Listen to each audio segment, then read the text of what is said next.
ক্রীড়াই শক্তি, ক্রীড়াই বল, মাদক ছেড়ে মাঠে চল এই স্লোগানকে সামনে রেখে রামু গর্জনিয়ার টিম শরীর ফ্রেন্ডশিপ ফুটবল টুর্নামেন্টে 2024 উদ্বোধন হয়েছে। মোহাম্মদ শাহরিয়ারের সাথে প্রতিবেদনে বিস্তারিত। আজ 16 জুলাই বিকাল 5 ঘটিকায় গর্জনিয়া কজিতাতুল কুরবা রাদিয়াল্লাহু তাআলা আনহু দাখিম মাদ্রাসার মাঠে উক্ত উদ্বোধনী ম্যাচটি অনুষ্ঠিত হয়। উক্ত উদ্বোধনী ম্যাচে চাকমাঘাটা ফুটবল একাদশকে 2-0 গোলে হারিয়ে প্রথম জয়ে কোয়ার্টার ফাইনাল নিশ্চিত করল চাকদালা ফুটবল একাদশ। উক্ত ম্যাচে উদ্বোধক হিসাবে উপস্থিত থেকে টুর্নামেন্টটি উদ্বোধন করেন টিমছড়ি বাজার সোশ্যাল ইসলামী ব্যাংকের পিএসজি এজেন্ট ব্যাংকিংয়ের পরিচালক দিদারুল আলম আঙ্কুর। উক্ত ম্যাচে বিশেষ অতিথি হিসাবে উপস্থিত ছিলেন গর্জনিয়া ক্রীড়া সংস্থার সাধারণ সম্পাদক ও গর্জনিয়া ফুটবল একাডেমির প্রতিষ্ঠাতা জয়নাল আবেদীন জনি। তিনি বলেন, টিমছড়ি হচ্ছে একটি ইসলামপ্রেমিক এলাকা।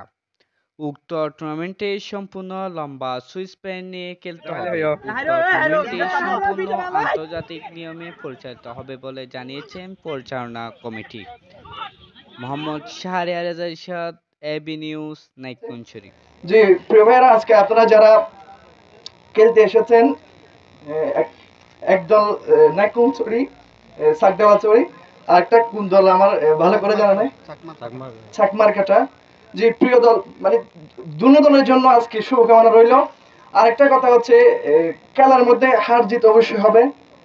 আমরা আশা রাখবো যে আমরা দর্শক যারা আশা রাখবো আজকে আপনারা আমাদেরকে দুই দলে মিলে খুব সুন্দর আমাদেরকে খেলা উপহার দেবে বলে আশা রাখছি। মনসুর ভাই যে সিদ্ধান্তটা দিয়েছে, এখানে একটি লম্বা প্যান নিয়ে খেলতে হবে, সে সিদ্ধান্তটা করেছে। আমি মনসুর ভাইকে ধন্যবাদ জানাচ্ছি যে এই সিদ্ধান্তটা আমরা যদি গ্রাম অঞ্চল থেকে যদি সিদ্ধান্ত নিতে পারি, আমরা গ্রামে যখন এই সিদ্ধান্তটা ইসলাম মাইন্ডের একটি সিদ্ধান্ত নিয়েছি, সেটা যদি আমরা বিভিন্ন জায়গায় গিয়ে এবং টাউনে গিয়ে যদি বলতে পারি আমাদের গ্রামে চলতেছে এই খেলাটি, আপনারা যদি করতে পারেন তাহলে আমাদের মুসলিম কান্ট্রি এলাকা চলে এই সিদ্ধান্তটা যদি আমরা সফল করতে পারি, সেজন্য সবাইকে এই সিদ্ধান্তকে মেনে চলার জন্য এবং এই সিদ্ধান্তকে সবাই সঠিকভাবে এই এলাকার মানুষ, যেহেতু আমরা গর্জনিয়ার মানুষ, ক্রীড়াপ্রেমী মানুষ, যেন আপনারা আজকে এক টিম হচ্ছে চাকদালা খেলোয়াড় একাদশ, অন্যদিকে চাকমারকাটা খেলোয়াড় একাদশ। আমি দুই দলকে অনুরোধ করব, আমাদের রেফারি আছে, রেফারির সিদ্ধান্ত চূড়ান্ত। আপনারা আপনাদের নিয়ে আমার রেফারি দিয়েছি, আমরা সুন্দরভাবে এই খেলাটি পরিচালনা হবে।